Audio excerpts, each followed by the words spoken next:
بسم اللہ الرحمن الرحیم۔ تمام بہن اور بھائیوں کو السلام علیکم۔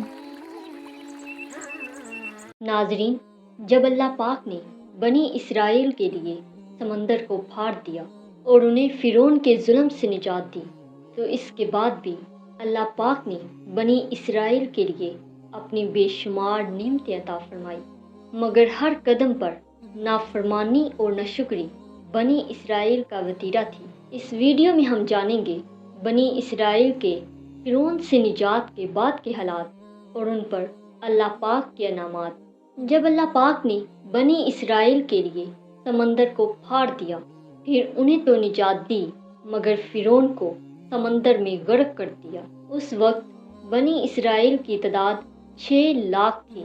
پھر اللہ پاک نے بنی اسرائیل کو حکم دیا کہ قوم عمالقہ سے جنگ کر کے فلسطین کو آزاد کروائیں۔ قوم عمالقہ بہت ہی ظالم قوم تھی اور زمین پر فتنہ فساد مچا رہی تھی۔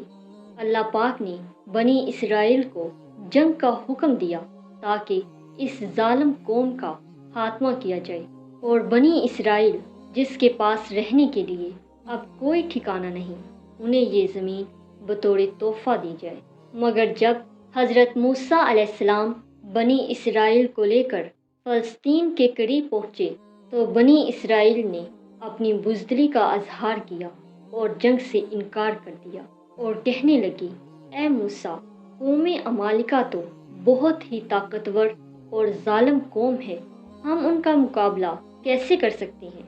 کیا تم اور تمہارا خدا ہمیں ایک مصیبت سے نکال کر دوسری میں ڈالنا چاہتے ہو؟ البتہ ہم اس شہر میں تب داخل ہوں گے جب وہ ظالم قوم وہاں سے نکل جائے گی۔ اس لیے اے موسیٰ، تم اور تمہارا خدا جاؤ اور ان سے جنگ کرو، مگر ہم تمہارے ساتھ نہیں جائیں گے۔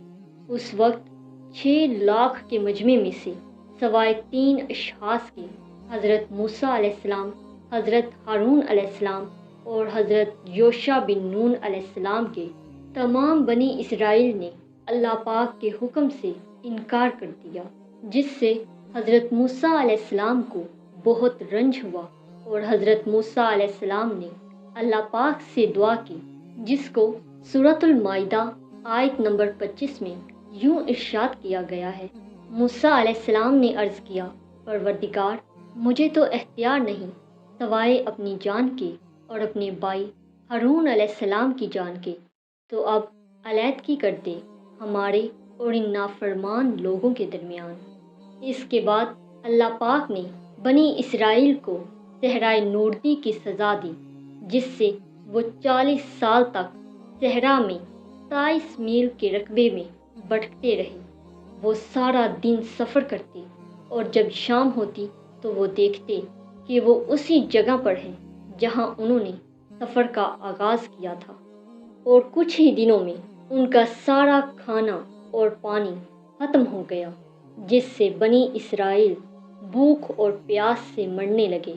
جب حضرت موسیٰ علیہ السلام نے بنی اسرائیل کی یہ حالت دیکھی تو اللہ پاک سے دعا کی، اور اللہ پاک نے بنی اسرائیل کے لیے من و سلوہ نازل فرمایا اور فرمایا کہ من و سلوہ کو جی بھر کر کھاؤ، مگر انہیں جمع کر کے نہ رکھنا۔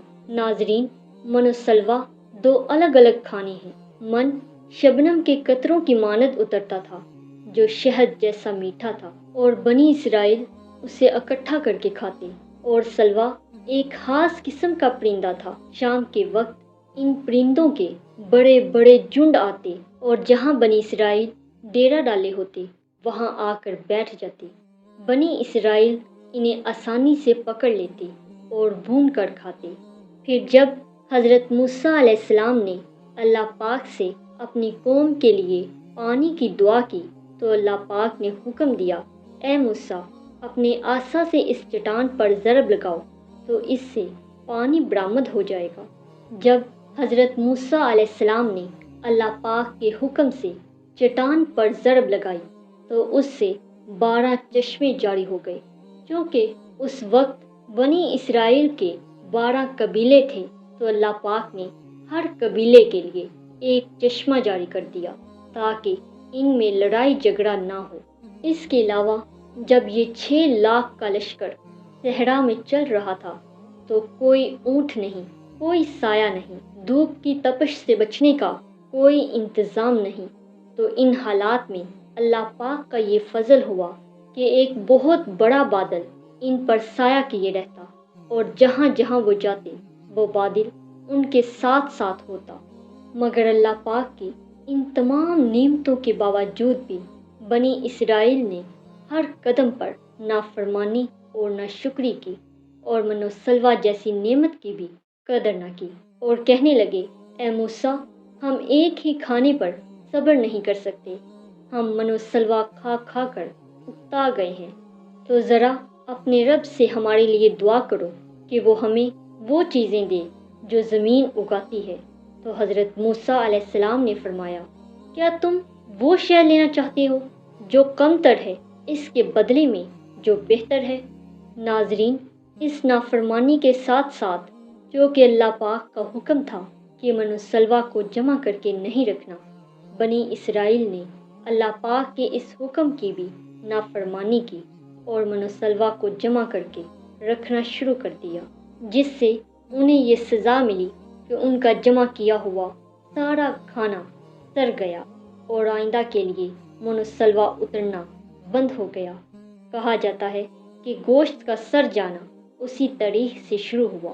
صحیح بخاری حدیث نمبر 3399 میں رسول اللہ صلی اللہ علیہ وسلم نے ارشاد فرمایا، اگر بنی اسرائیل نہ ہوتے اور سلوہ کا گوشت جمع کر کے نہ رکھتے تو گوشت کبھی نہ سڑتا۔ اللہ پاک نے بنی اسرائیل کو اپنی بے شمار نعمتوں سے نوازا، مگر انہوں نے ہمیشہ اللہ پاک کی ناشکری کی۔ سورۃ البقرہ آیت نمبر 57 میں ارشاد فرمایا گیا ہے، اور ہم نے تم پر ابر کا سایہ کیا اور اتارا تم پر من و سلوہ، اور انہوں نے ہمارا کچھ نقصان نہ کیا بلکہ وہ خود اپنے اوپر ظلم ڈالتے رہے۔